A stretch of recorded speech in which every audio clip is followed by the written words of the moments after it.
Isang baso pa po! Sa tuwing nakakaramdam ka ng lungkot, gusto kong sumilip ka sa bintana upang tanawin ang langit.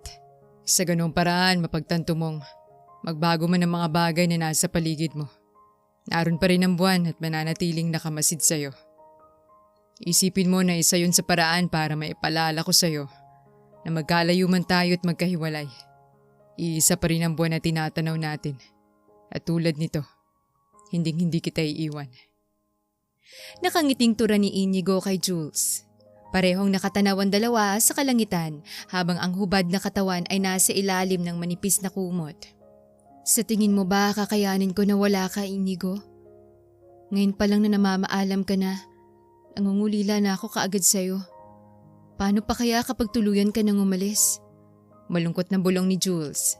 2 taon na silang magkasintahan ni Inigo. Naging magkakilala sila dahil naging regular na customer ang lalaki sa coffee shop na pinagtatrabahuan ni Jules dati. Hinalikan ni Inigo ang pisngi ng babae. Kakayanin mo, babe. Pagsubok lamang to sa atin. Kailangan kong pumunta sa ibang bansa para masiguradong magandang buhay na ibibigay ko sa'yo kapag bumuo na tayo ng isang pamilya. Ilang taon lang naman yun. Kailangan ko lang pamunuan ang business ng family namin doon. Babalik ako kaagad sa oras na kaya ko na. Emosyonal na tugon nito. Pinahid ni Jules ang luhang pumatak sa pisngi niya. Nakasimangot itong bumangon at dinurong lalaki. Okay, fine. Hindi na ako magdadrama sa pag-alis mo bukas. Pero siguraduhin mo lang na wala kang magiging babae sa Canada. Kapag nangyari yun, sisiguraduhin ko talagang mapuputol ang susunod na henerasyon ng mga angkan nyo. Pagbabanta pa niya. Namutla si Inigo sa sinabi ng babae ngunit maya-maya ay natawa din ito. Stop saying that. Mapuputol lang ang henerasyon ng angkan natin kapag hindi ka nagpabuntis sa akin. Nakangisi nitong ani. Napairap na lang si Jules nang muli siyang hatakin ni Inigo pahiga sa tabi nito. Hindi talaga ako magpapabuntis sa'yo kapag nalaman kong may iba kang babae na tinuturnilyo sa Canada. Marami pa namang magaganda doon. Mahahabang hita, mapuputit, tiyak na mas mapapasaya ka. Huwag ka lang talagang magpapahuli sa akin, Inigo. Ipapakain ko sa aso yung hotdog mo. Tila masama ang loob na pahayag ni Jules. Naaaliw namang niyakap ni Inigo si Jules. Tanging manipis na tela lang ang kanilang hinihigaan. Yun ang nilatag nila ng mapagdesisyon ng mag-picnic sa rooftop, ngunit nauwi sa pag-iisa ng dumilimang langit. Hindi ka talaga magpapabuntis sa akin? Bakit nagpabuntis ka sa akin ngayon? Hindi mo ako matiis. Ganon? Sarkastiko ang anito. Mali ka nang iniisip. Alam kong mamimiss mo ang maganda kong katawan kaya hinayaan na kita. Tsaka kapag nasa Canada ka na, hindi ka kaagad makakahanap ng Filipina ron na willing magpabuntis sa'yo. Naawa ko kaya binigay ko na sa'yo ang katawan ko ngayong gabi. Umiirap na paliwanag ni Jules. Hindi na napigilan ni Inigo ang pagtawa ng malakas. Inis na inis naman si Jules dito dahil tila ba hindi sineseryoso ng lalaki ang mga pagbabanta niya. Umalis ka na nga. Binabawi ko na lahat ng sinabi ko nung umpisa. Kaya ko nang wala ka. Piko na sigaw niya. I'm sorry na, babe.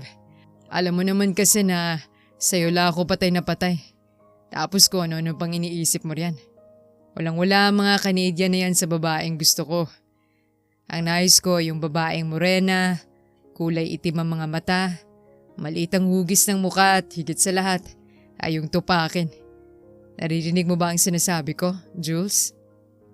Naging seryosong boses ni Inigo. Naiilang na nag-iwas ng tingin si Jules bago nagsalita. Huwag ka magsalita ng tapos. Walang kasiguraduhan kung anong mangyayari sa susunod na araw. Halos magkaiba na tayo ng mundo bukas. Kahit na nasa ibang bansa ka lang. Maaring makatagpo ka ng ibang babae ron. Bakas ang takot sa tinig ni Jules. Inalalaya ng lalaki si Jules paupo. Hinaplos nito ang pisngi ng dalaga na ngayon ay emosyonal na. Marami tayong tao na makikilala sa mundo, Jules. Marami tayong makakasalamuha sa mga oras at araw na hindi tayo magkasama. Pero itong tatandaan mo, ikaw at ikaw pa rin ang uuwian ko. Dahil sa'yo lang nakapangalan ng puso ko. Pangako yan, Jules. Mahal na mahal kita. Huwag mo sanang kalimutan yan. puno ng sinseridad na saad ni Inigo. Nakangiting sinalubong ni Jules ang halik ng lalaki, ngunit lingid sa kanyang kaalaman. Ito na palang huling beses na maririnig niya ang mga salitang yon mula sa lalaki. Dahil kinabukasan, matapos lumipad ni Inigo papunta sa Canada, hindi na muli silang nagkausap. Makalipas ang halos 2 buwan ay bali-balitang meron ng bagong nobya si Inigo sa Canada. Hindi malaman ni Jules ang mararamdaman dahil talagang pinaghawakan niya ang pangako ng lalaki. Isang araw, bumisita si Jules sa kaibigan niya dahil hindi na niya kinakaya ang bigat sa dibdib. Kasalukuyan silang nasa maliit na bahay nito. Hindi ko na alam ang paniniwalaan ko, Kate. Sigurado kong sincero si Inigo nung sabihin niyang babalikan niya ako. Pero ang dami ng ebidensyang kumakalat na may bago na siya. Ipinakita sa akin ng mga kaibigan niyang litrato ni Inigo kasamang isang babae. Mukhang mayamang doktora pa yung bago niya, Kate. Anong laban ko ron? Isa lang naman akong milk tea shop crew. Naluluhang sumbong ni Jules. Ano ka ba, Jules? Huwag mo nga i-down yung sarili mo nang dahil lang sa gagong yun. Kung may bago na siya, hindi ibig sabihin na hindi ka naging enough. Huwag kang ang tanga. Niligtas ka lang ni Lord sa mga katulad niyang 3 itlog. Sermon ni Kate habang nakapamewang pa. Umiiling na humikbi si Jules. Mahal na mahal ko siya, Kate. Tinanggap niya ako kahit nagaling na ako sa ampunan. Naramdaman ko talaga na totoong pagmamahal niya sa akin. Kaya hindi ko maintindihan kung bakit ganun kadali para sa kanya na iwan ako rito sa Pilipinas at ipagpalit ako. Emosyonal na dagdag niya. Napatitig na lang ng masama si Kate sa dingding. Ayaw nitong nakikitang umiiyak ang kaibigan. Tangina talagang Inigo na yan. Kapag nagkasalubong talaga kami, sisiguraduhin kong tanggalin ng pinakaiingat-ingatan niyang hotdog. Piko na anito. Sinubukan ko naman siyang kontakin, Kate.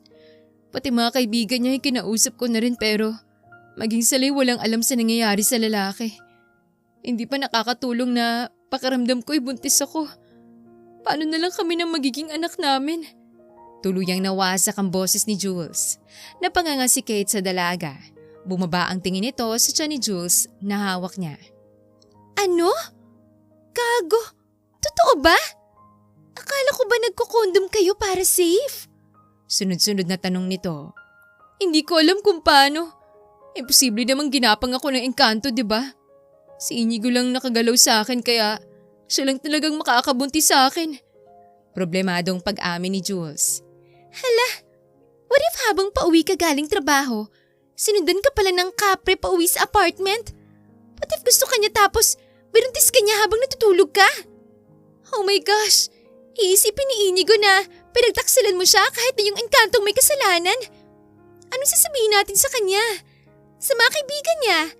Iisipin nila na may lalaki kang engkanto habang nasa ibang bansa ang boyfriend mo.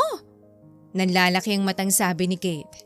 Sa gulat sa mga sinabi ng babae na hatak ni Jules ang buhok nito. Seryoso nga, Kate? Hindi nakakatulong ang mga sinasabi mo. Naiiyak na reklamo niya. Ito naman, pinapagaan ko lang pakiramdam mo. Paano na nga kasi ngayon yan? Ang boyfriend mo parang nag-eat and run lang. Pagkatapos kang buntisin, tatakas sa ibang bansa. Kontakin mo mga magulang at isumbong mo. Tapos disiplinahin nilang anak nila. Dadarawa na nga ang itlog, hindi pa marunong magpakalalaki. Piko na utos ni Kate. Emosyonal na nagbaba ng tingin si Jules. Nasa Canada na rin sila kasama si Inigo, Kate. Sinubukan ko silang kontakin pero maging sila'y ayaw pumagitna sa amin ng anak nila. Halatang ayaw nila akong ipakiusap kay Inigo. Walang buhay na sagot niya. Abay, mga siraulo pala ang mga yan eh. Halis sige, hindi na natin nahabulin yung nakabuntis sa'yo. Total, tuluyan ka na namang iniwan. Palakihin natin yung anak mo na wala sila. Ayaw pala nila sa responsibilidad ah. Itago mo ang anak mo. Hindi nila deserve ang anghel na dinadala mo, Jules. Kung ayaw nila sa'yo at sa bata, nandito ako para maging kaibigan at ninang ng anak mo. Mas lalong naging emosyonal si Jules sa mga salita ni Kate. Pero hindi pa tayo sigurado kung buntis nga ba ako. Humihikbi niyang ani. Umismit si Kate bago niyakap ang matalik na kaibigan. Nung naging kayo ni Inigo, alam ko nang bilang lang ang buwan at mabubuntis ka kaagad nun. Gagamit-gamit pa kasi kayo ng condoms. Obvious naman sa katawan ng lalaki na mabubutas ang proteksyon nyo. Napahiyaw sa inis si Jules sa sinabi nito. Oh, bakit? Nagsasabi lang ako ng totoo. Akong nag-alaga sa'yo ng ma-virginan ka niyan. Halos 2 araw ka ba namang hindi makalakad? Natatawang dagdag ni Kate. Namumula sa pagkapahiya si Jules habang nakasubsob ang mukha sa kaibigan. Gayunpaman, nagawa ni Kate na pag-aani ng loob ng dalaga. Nung araw na rin yon ay nag-pregnancy test si Jules at napatunayan na nga nabuntis siya. Magkahalong saya at lungkot ang naramdaman niya nung araw na yon, ngunit ang kaibigan niya mismo ang nagpatatag sa kanya. Bago matapos ang gabing yon ay sa huling pagkakataon ay tinanaw ni Jules ang buwan na merong pait sa mata, habang hinahayaang tangayin ng hangin ang lahat ng pangakong minsang binitawan sa kanya ni Inigo. Lingid sa kaalaman ni Jules, pumunta si Inigo sa Canada upang magpagamot. Na-diagnose ang lalaki na merong brain tumor at tinaningan na rin ng doktor ang buhay nito ilang linggo lang bago ito umalis ng bansa. Kasalukuyan itong nakaratay sa higaan, bakas ang panghihina sa katawan at malaking porsyento sa timbang ang nawala. Son, hindi mo kailangang pahirapan ang sarili mo ng ganito. Kailangang malaman ni Jules ang kalagayan mo ngayon dito sa Canada. Hindi mo siya pwedeng basta nalang iwanan sa Pilipinas nang walang pasabi. Sinasaktan mo lang ang nobya mo, Inigo. Emosyonal na pakiusap ni Victoria, ang ina ni Inigo. Pinilit ni Inigo na dumilat kahit nahalata rito na nahihirapan siya. Wag ma. Maayos na si Jules nang iwanan ko siya sa Pilipinas. Hindi ko gustong makita siya na umiiyak dahil wala siyang magawa sa sitwasyon ko. Huwag na tayong maglokohan pa sa kwarto na to. 2 buwan na lang binigay sa aking palugit ng doktor. Ayoko masaksihan ni Jules kung paano ko unti-unting patayin ang brain tumor na to, ma. Baka yun ang paulit-ulit na maalala niya kapag nawala na ako. Pilit na saad ni Inigo. Walang humpay naman ang pagpatak ng luha nito mula sa matang, halos wala na ring buhay. Huwag kang magsalita ng ganyan, anak. Dinala ka namin dito para mapagaling ka ng mga magagaling na doktor. Kaya lumaban ka lang, okay? Wala na kaming pakialam ng papa mo sa pera. Kung kailangang ibenta ang lahat ng negosyo at kumpanya natin, papagaling ka lang. Gagawin ko. Kaya lumaban ka. Lumaban ka hindi lang para sa amin ng papa mo, ngunit para na rin kay Jules, ang nobya mo. Garalgal ang boses ng ginang. Muling napapikit si Inigo. Inaalala nito ang mukha ni Jules tulad ng araw-araw nitong ginagawa. Kapag hindi ko na kaya, ma, lahat ng mamanahin ko sa inyo ay ibigay nyo kay Jules. Mahal na mahal ko yun. Siya ang kabiyak ng puso ko. Kaya gusto kong makuha niya ang lahat ng sa akin. Huwag mong ubusin ang pera natin sa pagpapagamot sa akin dahil wala tayong kasiguraduhan. Nadidilat pa ako sa susunod na araw. Mapait na bulong ni Inigo na hindi pa nasundan dahil muli itong nakatulog mula sa panghihina. Napahagulgol na lang ang ina nito. Walang kasing sakit para sa isang ina na masaksihan ng sarili nitong anak na unti-unting pinapatay ng sakit. Sa kabila ng walang hanggang gamutan at malaking porsyento ng perang nawala sa pamilya ng lalaki, lumaban pa rin si Inigo hindi dahil para sa sarili, ngunit para kay Jules na umaasang muli itong babalik. Makalipas ang halos 6 na taon, nagawang itaguyod ni Jules ang naging kambal nila ni Inigo. Tumira na rin siya sa bahay ni Kate nang mapalaya sa inuupahan. Kasalukuyan siyang nakahiga sa kama katabi ang kambal niyang anak. Ma, bakit po sinasabi ni Ninang Kate na ikaw po mama at papa namin? Eh yung kalaro nga po namin, may papa tsaka mama. Paano po nangyari yun, mama? Inosenteng tanong ni Harper sa ina nito. Si Harper ang panganay sa kambal. Iyan talagang ninang niyo. Kung ano nung sinasabi sa inyo. Huwag mo na lang yung pansinin, Harper. Wala ang papa mo ngayon pero nandito naman kami ng kakambal mo, okay? Pilit ang ngiting sagot ni Jules. Emma, ang sabi rin po kasi ni Ninang Kate ay kaya po kayo nabuntis ng walang papa kasi po lumunok po kayo ng itlog. Tapos po 2 po yung yolk ng egg kaya naging kambal kami ni Harper. Natatakot na nga po akong kumain ng itlog eh. Ayaw ko pa po magkaanak. Tapos paano pa kapag higit sa 2 yolk ng egg? Nanlalaki ang matang tanong ni Evelyn. Natawa si Jules kasunod ni Kate na narinig ang tura ng pamangkin sa labas ng kwarto. Sumilip ito sa mag-iina. Hindi naman masamang kumain ng itlog, Evelyn. Kaya lang, nabuntis si mama nyo kasi nalimliman niya ang itlog bago mapunta sa tiyan niya. Maraming proseso yun at masyado pa kayong bata para alamin. Nakangising paliwanag nito. Paanong nilimliman mo, Ninang Kate? Katulad po ba ng chika nila Aling Perla na inuupuan po yung egg ng mismong mama na manok? Inosenteng tanong ni Harper. Kaagad na sinamaan ng tingin ni Jules si Kate nang makita ang pilyo sa mata nito. Hindi tayo sure kung inupuan ng mama niyong itlog, Harper. Pero hindi naman imposible. Humahagik-gik na dagdag nito. Kaagad na hinablot ni Jules ang unan upang ibato kay Kate. Kumaripas naman ang takbong babae paalis habang tumatawa ng malakas. Ano pong ibig sabihin niya, Mama? Palaging ang gulo ng sinasabi ni Ninang Kate. Nakangusong reklamo ni Evelyn. Napangisi na lang si Jules. Bumangon na rin siya upang maghanda para sa trabaho. Hayaan niyo yung Ninang Kate niyo. Ilang taon na rin kasing walang dilig kaya hindi masyadong gumagana ng normal. Makahulugang sagot niya. Hoy Jules, naririnig kita. Huwag kang magsalita ng ganyan kasi pareho lang naman tayong tuyot na. Sigaw ni Kate dahilan para mas lalong matawa si Jules. Nagpatuloy si Jules sa paghahanda para sa trabaho. Baka gabihin ako ng konti mamayang gabi kaya huwag kayong masyadong maglilikot kay Ninang Kate, okay? Bibili rin ako ng paborito niyong pritong manok sa labas. Basta magpakabait kayo. Nagkakaintindihan ba tayo? Malambing niyang tanong. Mama, mag-day off ka na lang po. Please. Wala po kaming pasok ngayon sa school kasi holiday. Dapat po ikaw din po. Maliit ang boses na pakiusap ni Harper. Ang iyakin talaga nito ni Harper. Saglit lang naman mawawala si Mama kasi papasok sa trabaho.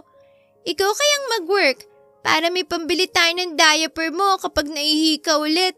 Nakapamewang na sermon ni Evelyn ang kakambal ni Harper. Napangisi na lang si Jules sa mga anak.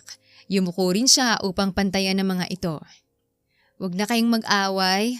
Kayo na nga lang dalawang magkapatid pero palagi pa kayong nagtatalo. Harper, be kind to your sister, okay? Ikaw rin, Evelyn. Huwag mong papagalitan ng kuya mo dahil mas matanda pa rin siya sa'yo. Malumanay na paliwanag niya.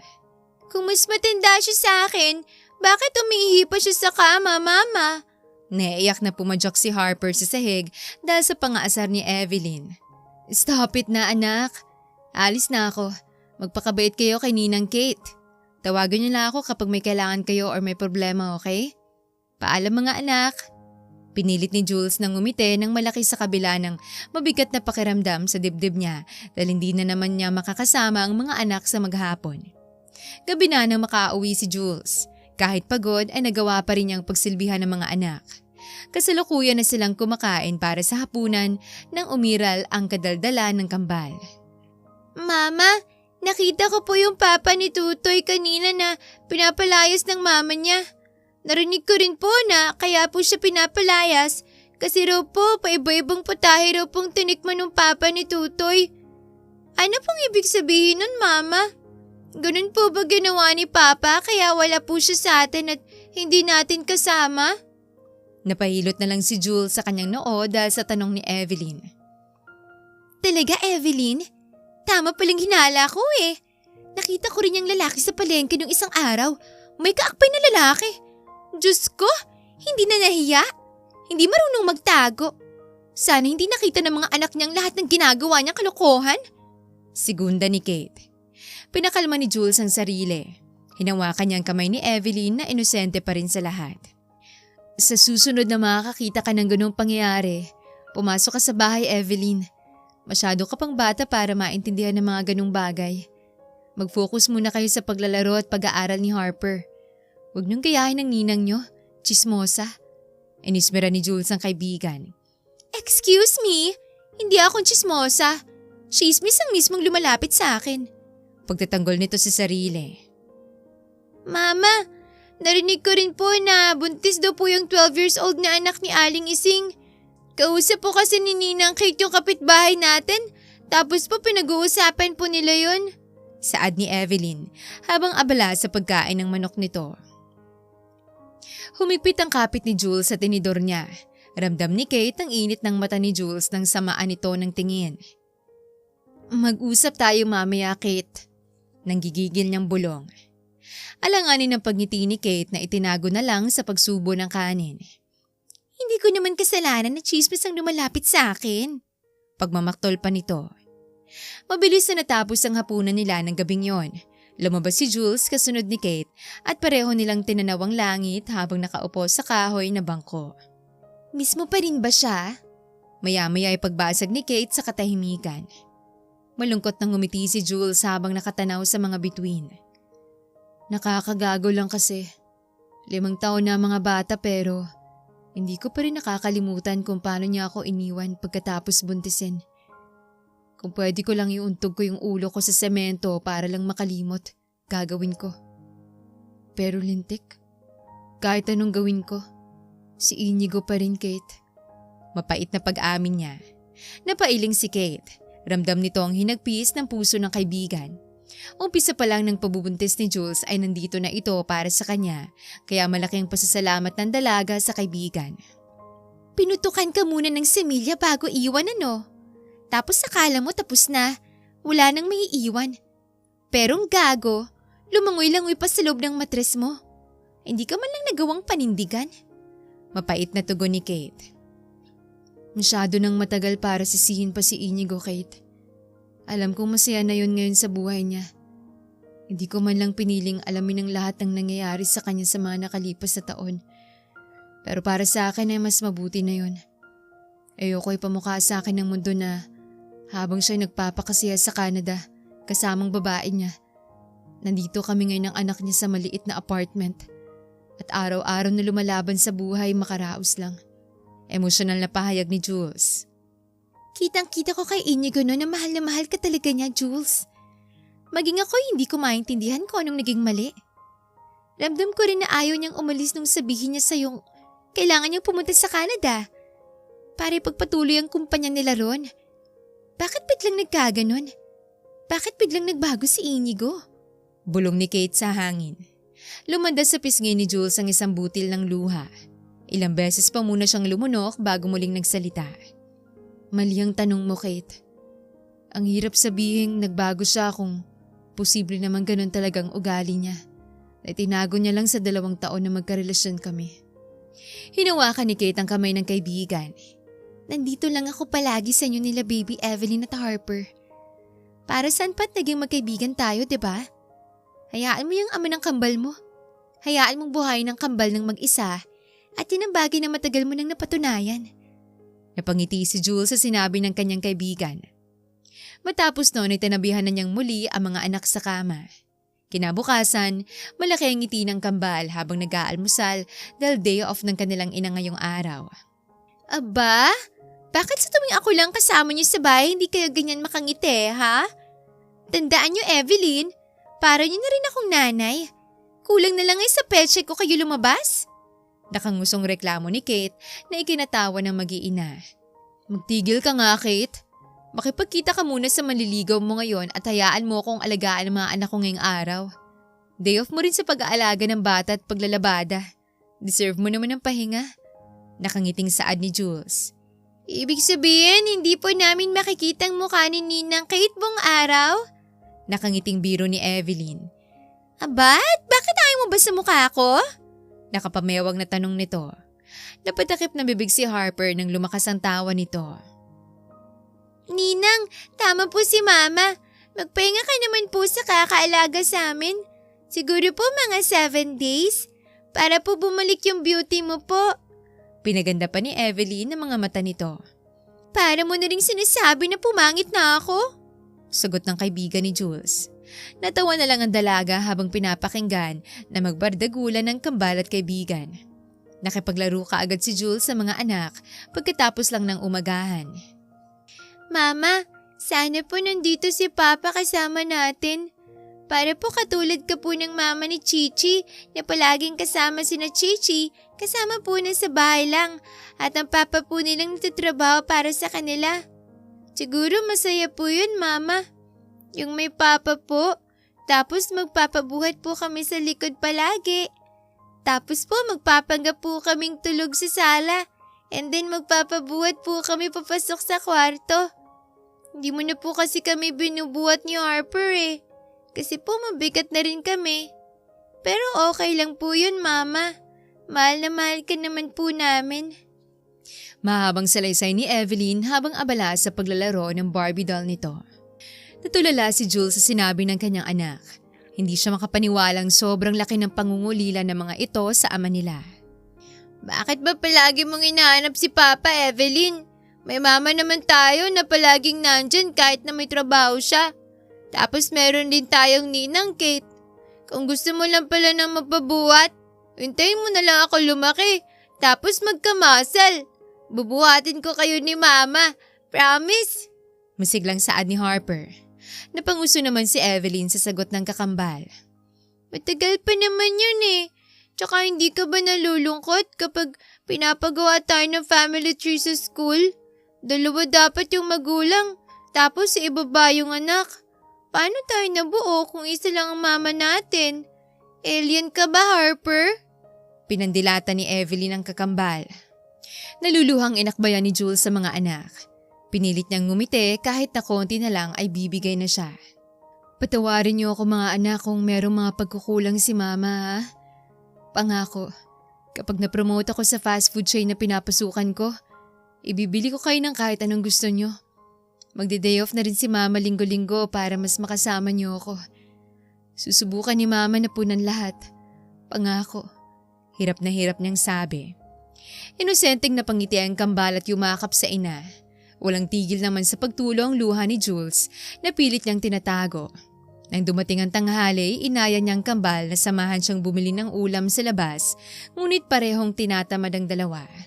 Hindi kayo pwedeng maiwan dito sa bahay dahil ba kung anong gawin niyo? Tara na anak, malapit lang naman ang bilihan ng lutong ulam kaya hindi kayo mapapagod sa paglalakad.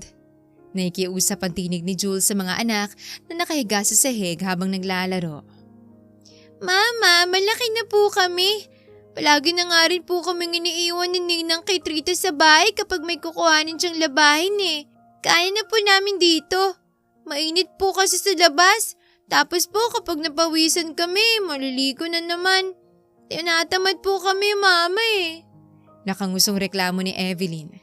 Natatawang umiling na lang si Jules. Okay, basta huwag kayong malikot dyan ha. Malinaw?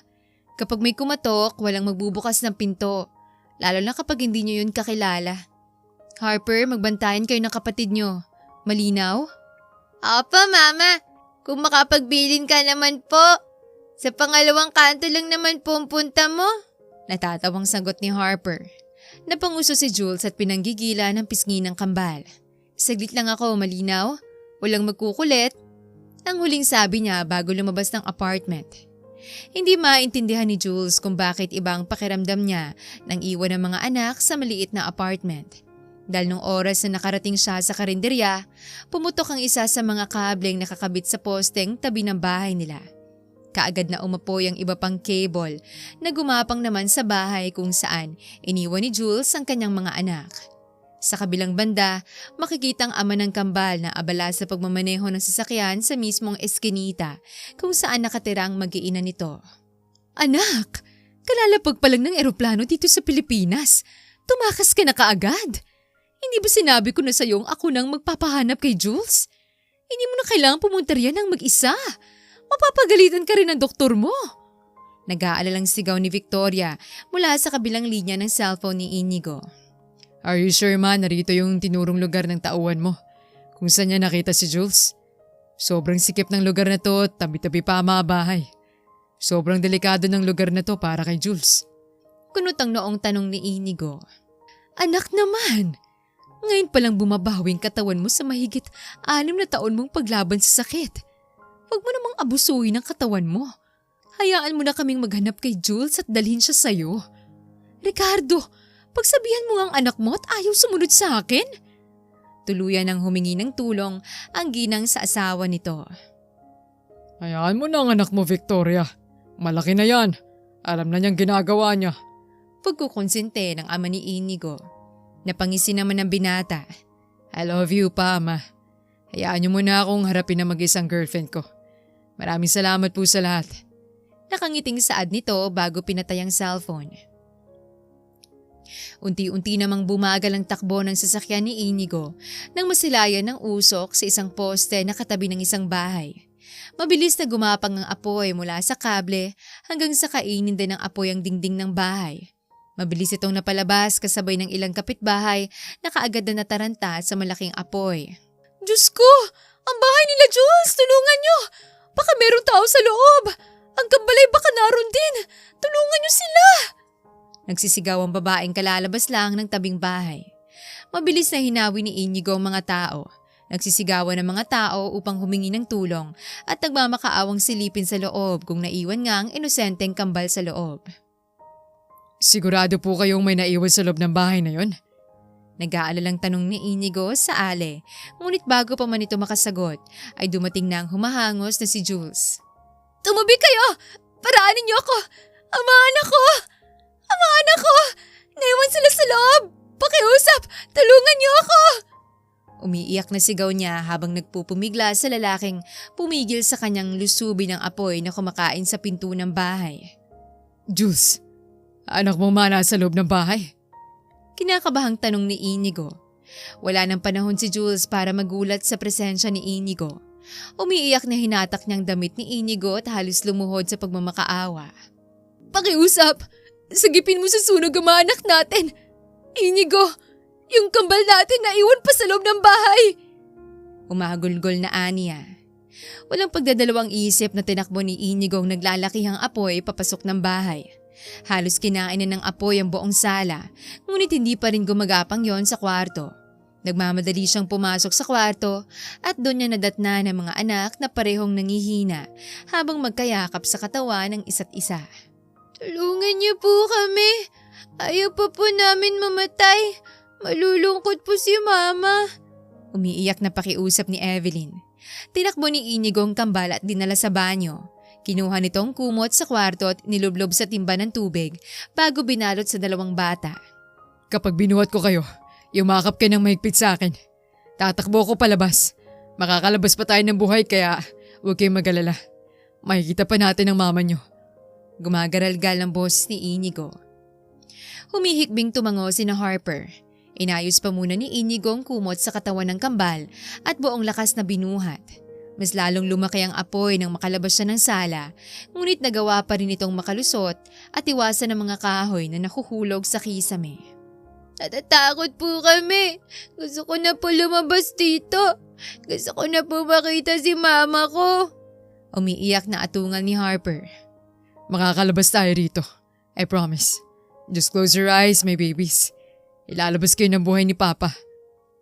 Sinunod ng kambal ang sinabi ng ama at sa muling pagdilat nila ay nasa bisig na sila ng kanilang ina. Malayo sa kapahamakang dulot ng apoy. Naging mabilis ang pangyayari at nung oras na malabas ni Inigo ang kambal sa bahay, kaagad silang dinala sa ospital ng isang ambulansya. Kasalukuyang nakahiga ang kambal sa puting kama habang nakatabi naman si Jules sa kanila na hindi pa rin matigil sa pag-iyak. Patawarin niyo ako kung hindi ko kayo nailigtas kaagad. Patawarin niyo ako. Sigurado akong takot at takot kayo habang tinatawag ang pangalan ko. I'm so sorry mga anak. Napakawalang kwenta ni Mama. Humihikbi niyang pakiusap. Namamaga ang mga mata na mag-iina pero naging mas malubha ang kalagayan ni Inigo. Kumusta po si Superman, Mama? Gusto ko po siyang makita para mapasalamatan. Dahil po sa kanya, nakalabas kami ng buhay sa bahay.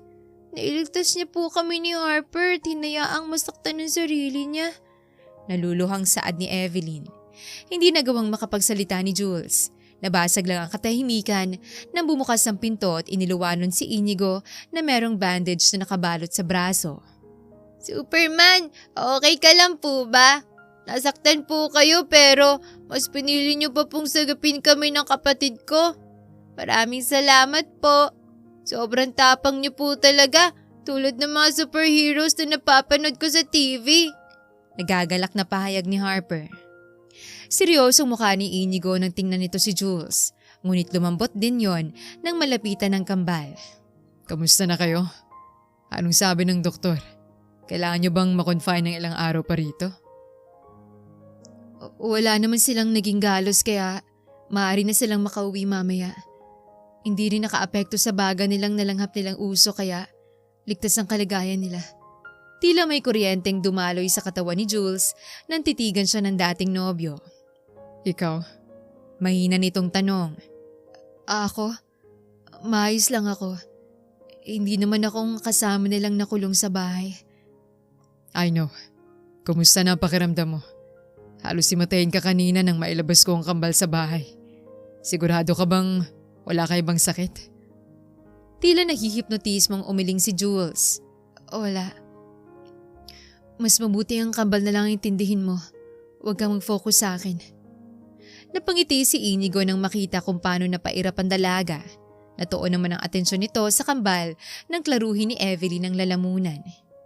Mama, magkakilala po ba kayo ni Superman? Bakit po parang kilalang kilala mo siya habang nag-uusap po kayo? I'm her boyfriend. Umalis lang ako ng ilang taon para mag-ibang bansa. Kaya hindi niyo ako nakita nun. But I'm here now. Nagsulubong ang kilay ni Jules sa naging sagot ng lalaki. Umumong naman ang bibig ng kambal habang hindi makapaniwalang nakatitig sa kanilang ama. Ikaw pong papa namin? Nangilid ang luha ni Inigo.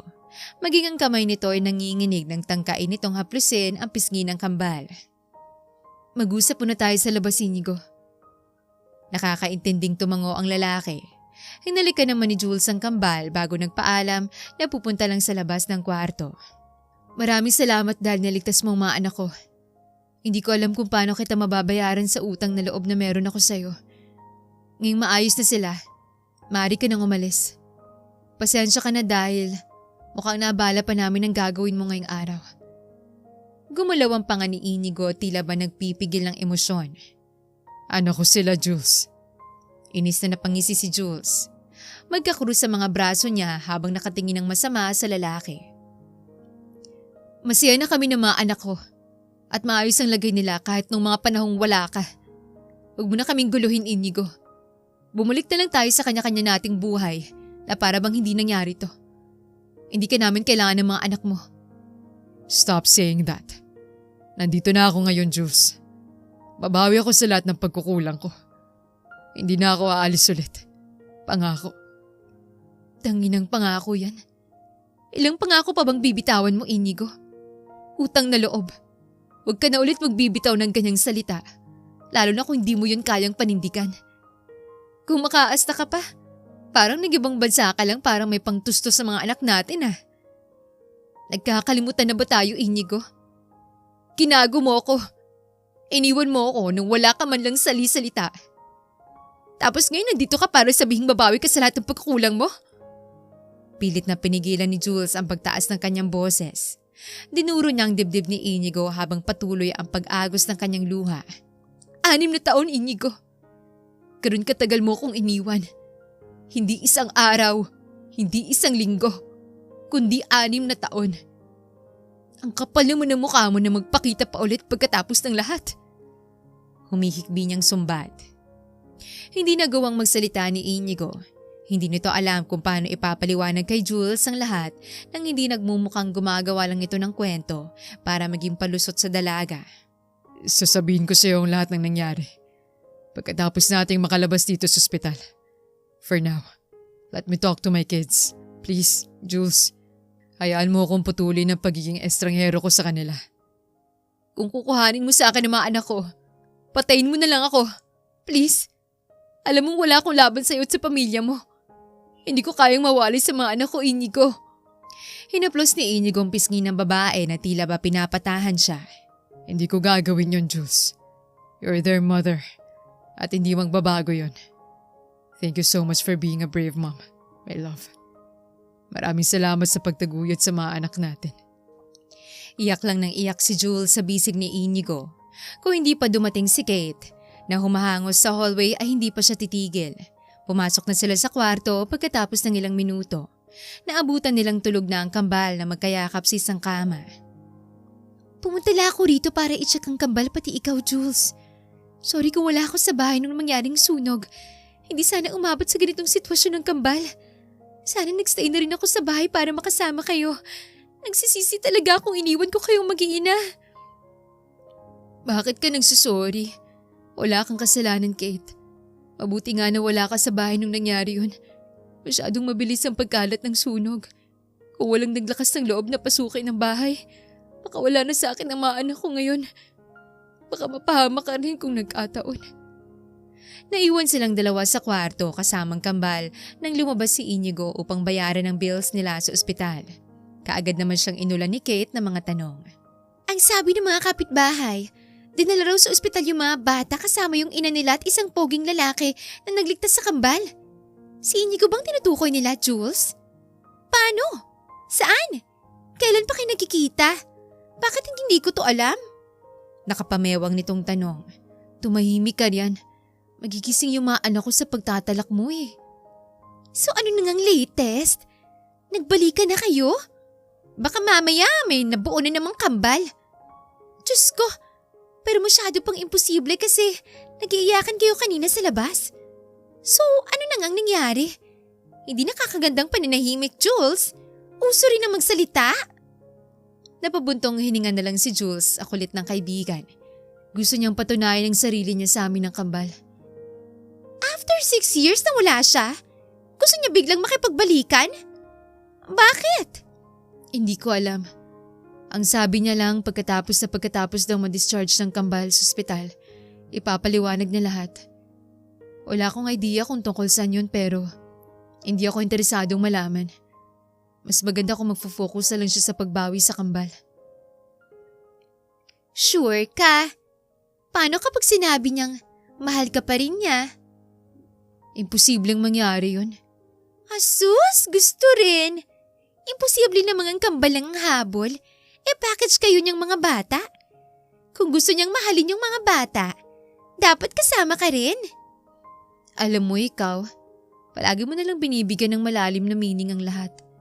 Ang sabi ni Inigo, babawi siya sa aming mag-iina. Pero wala siyang sinabi na makikipagbalikan siya sa akin. Siguro nagsisisi lang yung tao dahil alam niya mismo sa sarili niyang nagkamali siya. Pakiramdam ni Jules ay sarili niya mismo ang kinakausap niya. Anong makikipagbalikan? Wala akong nabalitaang nakipag-break yan sa'yo ah. Kayo pa rin kasi. Wala namang naging official breakup. Meaning to say, may karapatan pa rin kayo sa isa't isa. Napairap na lang si Jules sa babae. Tigilan mo nga ako, Kate. Hindi ko makakalimutan yung mga pinagdaanan ko dahil sa kanya. Hindi na nakapagsalita si Kate. Ramdam nito ang hinanakit ng babae dahil saksi ito sa hirap na pinagdaanan ni Jules nang mabuntis ang dalaga. Ilang minuto lang ang lumipas nang bumalik si Inigo sa kwarto ngunit nanatili pa ring tulog ang mga bata. Pwede na silang umuwi. Nakaredy na rin yung car na gagamitin natin pa uwi. Okay na kami, Inigo. May nilaan na evacuation center ang mayor para sa amin. Kaya na naming pumunta ron. Huwag ka na mag-abala pa. Pagbigyan mo na ako kahit ngayon lang, Jules. Hindi ko kayang hayaan lang kayo ron. Samantalang may bahay naman tayong uuwian. Kate, sumama ka na rin sa amin. Nautusan ko na rin yung mga tauhan na ipamili kayo ng mga gamit. Hindi mo na kailangan gawin yun, Inigo. Umuwi ka na lang at magpahinga. Sigurado akong nananakit na yung sugat mo dahil imbis na magpahinga ka, ay naasikaso mong mga bagay na hindi mo naman responsibilidad. Natahimik na lang si Inigo sa sinabi ng babae, ngunit bakas ang sakit doon. Huwag mong pansinin ng babaeng to, Inigo. Ewan ko ba kung bakit nag-iinartito ng ganito? Para sa mga anak mo naman yun. Kaya mo bang makita si na Evelyn na nakikipagsiksikan sa evacuation center? Natahimik na lang si Jules sa sinabi ni Kate. Hindi na siya nakapalag nang gisingin nito ang kambal at alalayan ni Inigo pasakay sa kotse. Babalik ako bukas para tingnan yung sitwasyon sa barangay nyo. I will also hire a team to investigate kung paano nagkaroon ng sunog. Hindi natin alam, baka sinadya pala yun. Saad ni Inigo habang nagmamaneho. Katabi nito ay si Jules habang nasa likod naman si Kate kasamang kambal. Mama, saan po tayo pupunta? Babalik pa po ba tayo sa bahay natin dati? No baby, we're going to my condo.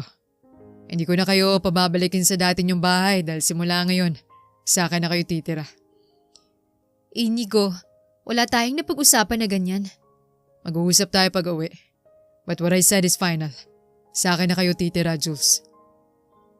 Napahilot na lang sa noong dalaga. Ayaw niyang makipagsagutan dito habang nasa likod lang nila ang mga bata kaya matinding pagpipigil ang ginawa niya. Nang makarating sa kondo ni Inigo ay kaagad nitong dinala ang mga bata sa kwarto upang pagpahingahin. Sinamahan naman ito ni Kate habang si Jules ay hinatak ni Inigo papasok sa kwarto nito. Gusto mo bang mag-usap na tayo ngayon o magpahinga ka muna? You look so tired. Ayos lang ako. Ano bang gusto mong pag-usapan? Tanungin mo na ako ngayon para matapos na.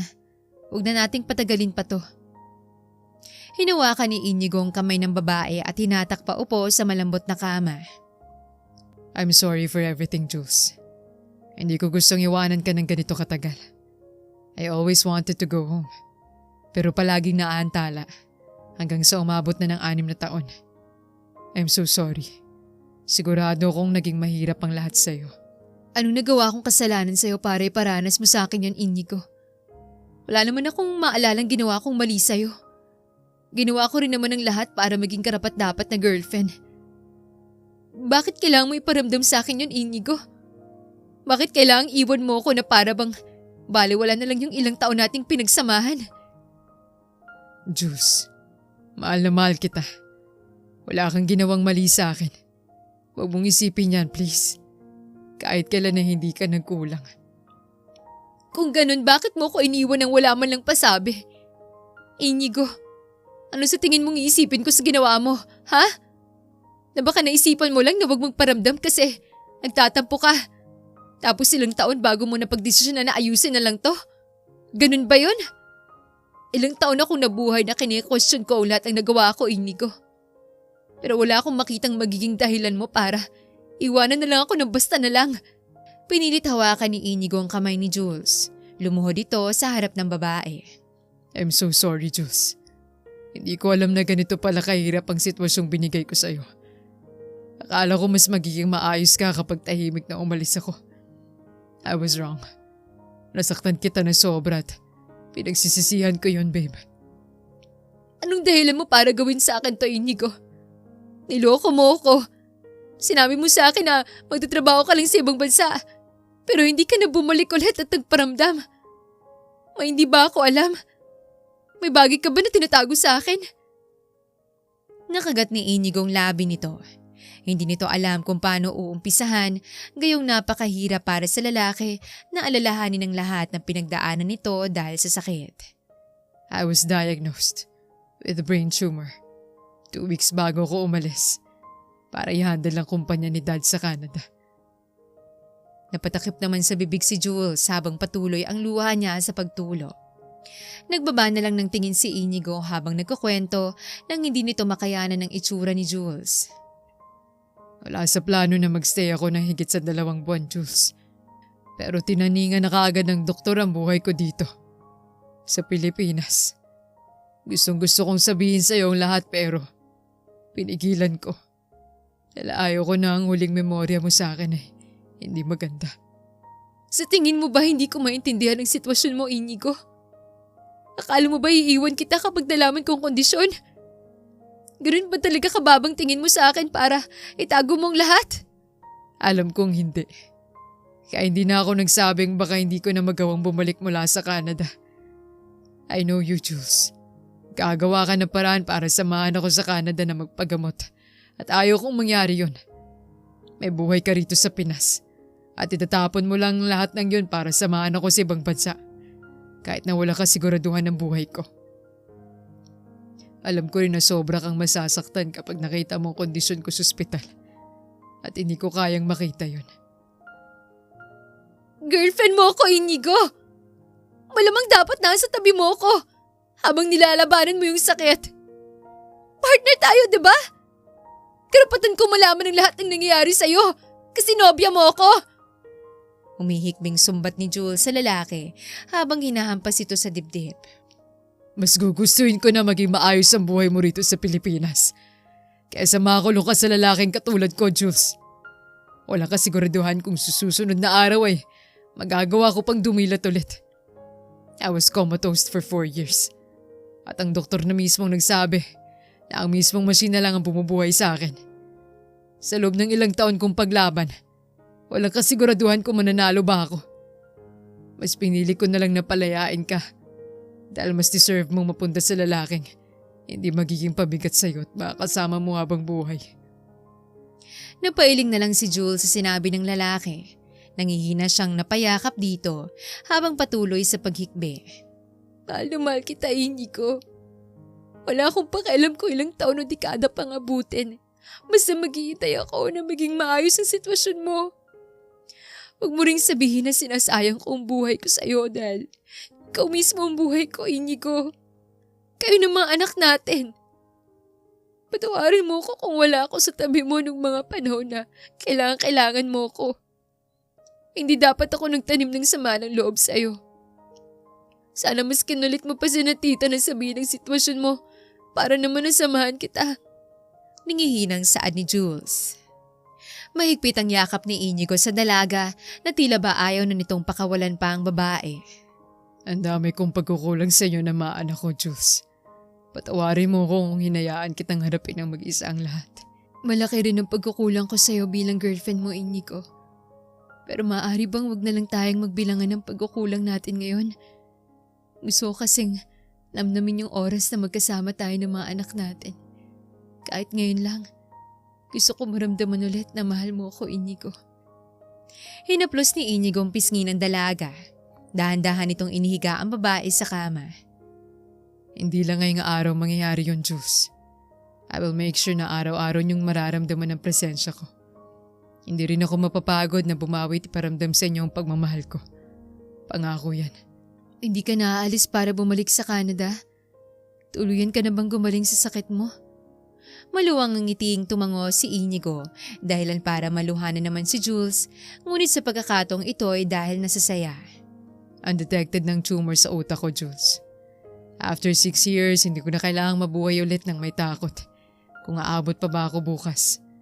Mahaba na ulit ang buhay ko at ipinapangako kong hindi ko sasayangin yon. Ibubuhos ko ang lahat ng oras ko sa inyo ng mga anak ko. Tila pagod na binaon ni Inigo ang ulo nito sa leeg ni Jules. Di naman ang dalaga ang paghinga nito at hindi pa rin siya makapaniwalang yakap na niya ngayon ang lalaking 6 na taon niyang hinintay bago muling makita. Palagi kang hinahanap sa akin ng kambal. May pagkakataon lang talaga na hindi ko sila magawang masagot dahil ayaw kong masira ka sa kanila, Inigo. Ang huling balita ko sa'yo ay meron kang pinagkakaabalahang babaeng doktor sa Canada. Isa ba siya sa mga doktor na nag-alaga sa'yo sa Canada? Kaya naman pala napakarami yung litrato na magkasama. Unang linggo mo pa lang doon. Hindi ko alam na sa mga oras na yun ay nagpapagamot ka na pala. Hindi halos nagbagong itsura mo. Kung nakita mo lang ang kalagayan ko 2 years ago, na wala ang halos mahigit kalahati kong timbang. Tsaka ala ko bumalik sa dati kong pangangatawan nang maging maayos ang response ng katawan ko sa gamot. Magagaling din ang mga doktor na nag-alaga sa akin sa Canada. At ang iba pang araw na yung mga Pinoy. Sa 6 na taong nasa Canada ka, sure ka ba talaga na wala kang ibang nagustuhan? Kung alam mo lang, Jules. Ikaw lang iniisip ko pagkagising ko at bago ako matulog. Maliban na lang siguro ng mga panahong nakomatose ako. My brain almost gave up. But I think my heart still wants to fight. Siguro kasi alam nitong hindi kita pwedeng iwanan ng permanente dahil may mga anak pa tayo. Maraming salamat sa pagbalik, Inigo. Hindi mo alam kung gaano kasaya ang puso ko ngayong nandito ka na ulit. Ikaw ang lalaking minahal ko at hindi yun magbabago. Hinalikan ni Inigo ang tungki ng ilong ng nobya nito.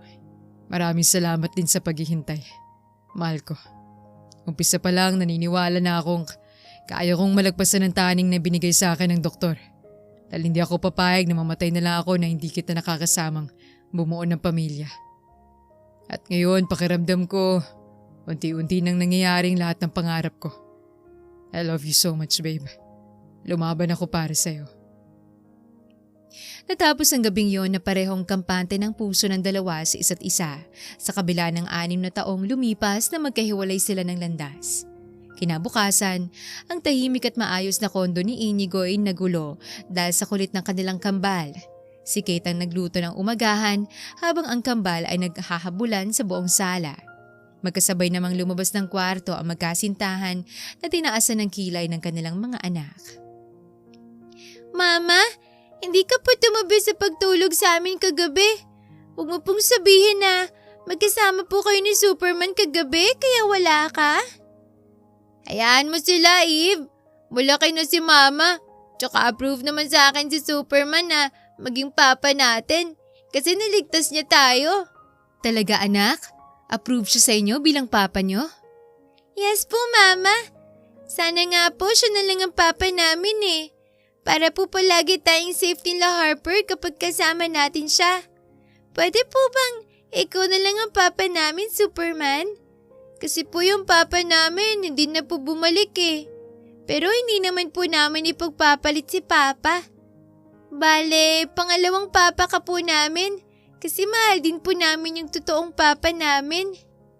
Inosenteng pahayag ni Evelyn. Nangilid ang luha ni Inigo sa sinabi ng anak. Ginaya rin ito ang posisyon ni Jules at tinaplos ang pisngi ng mga bata. Wala naman kayong magiging pangalawang papa. Dahil ako lang talaga ang papa nyo.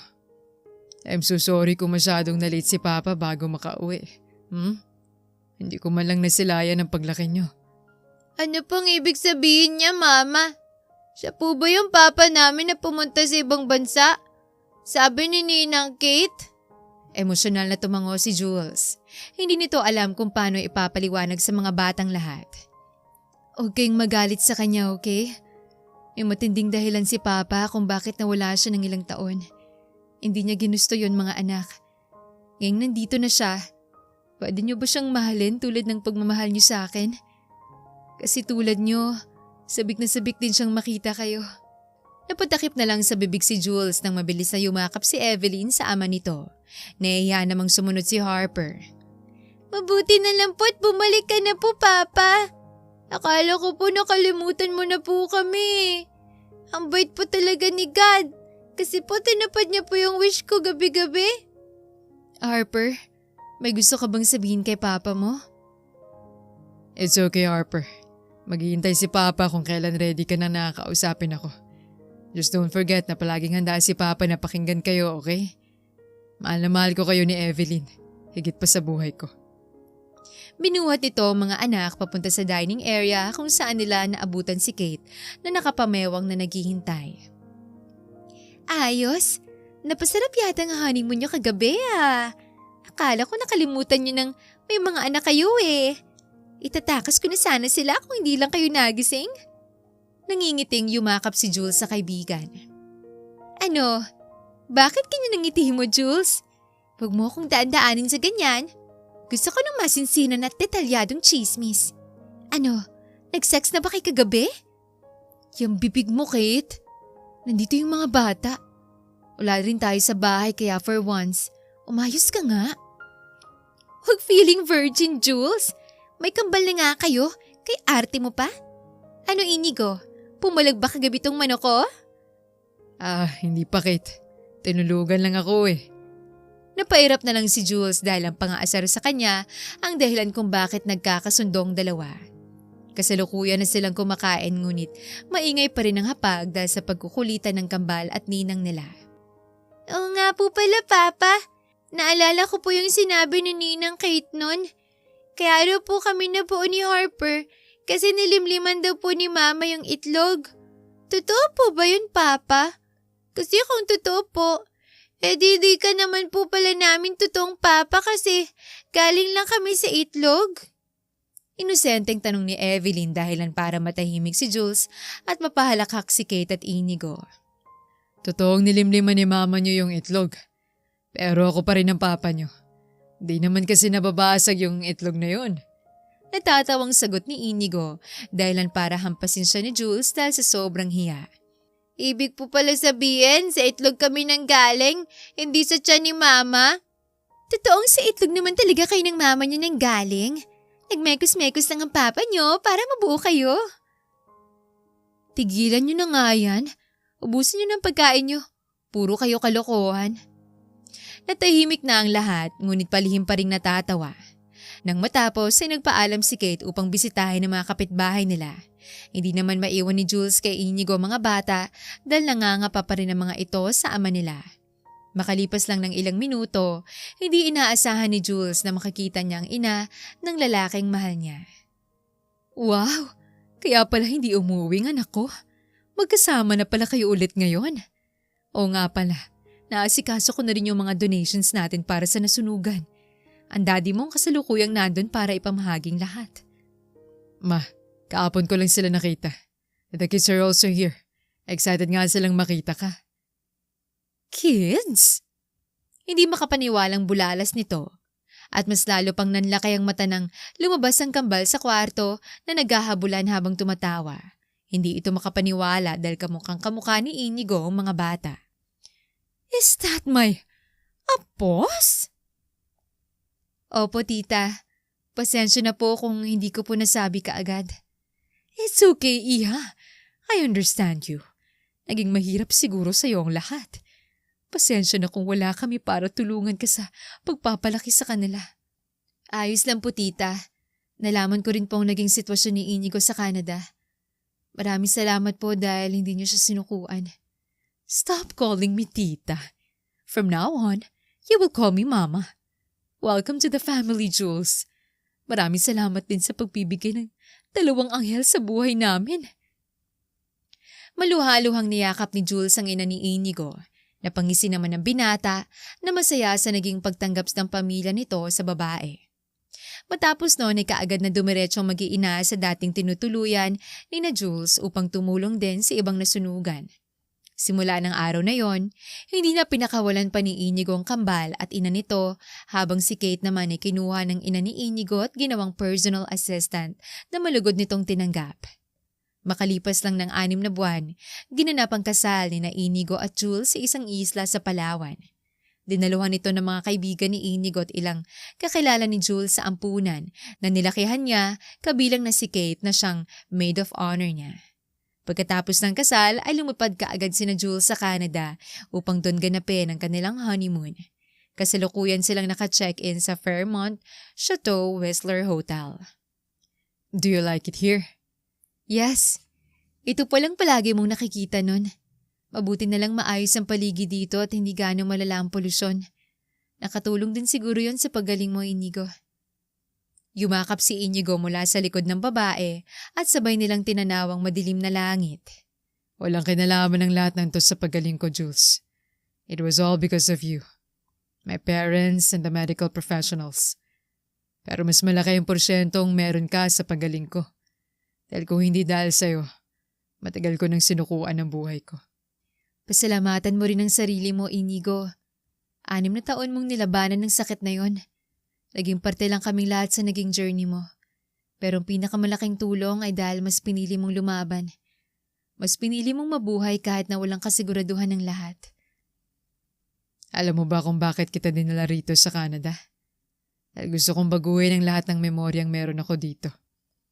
Gusto ko mapalitan ang bawat lugar ng ngiti mo. Tawa ng mga anak natin at ang masasaya nating sandali. Nang tumapak ako sa Pilipinas, pinangako ko sa sarili kong hindi na ako babalik dito. Pero gusto kong baliin yon dahil ang bansa na rin na itong naging dahilan para makabalik ako sa inyo ng buhay.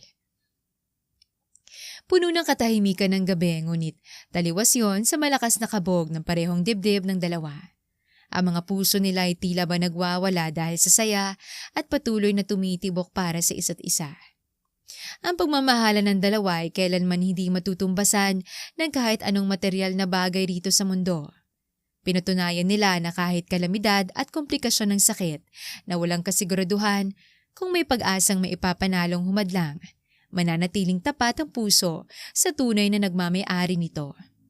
Lumipas man ng ilang taong, magkasama sila na tila ba ang mapait nilang nakaraan ay hindi kailanman pinagdaanan. Ang pagmamahal ni Jules at Inigo ay nanatiling lumalagablab at nagsisilab na walang sino man ang makakapag-apula sa nakakapasong pag-iibigan ng mag-asawa.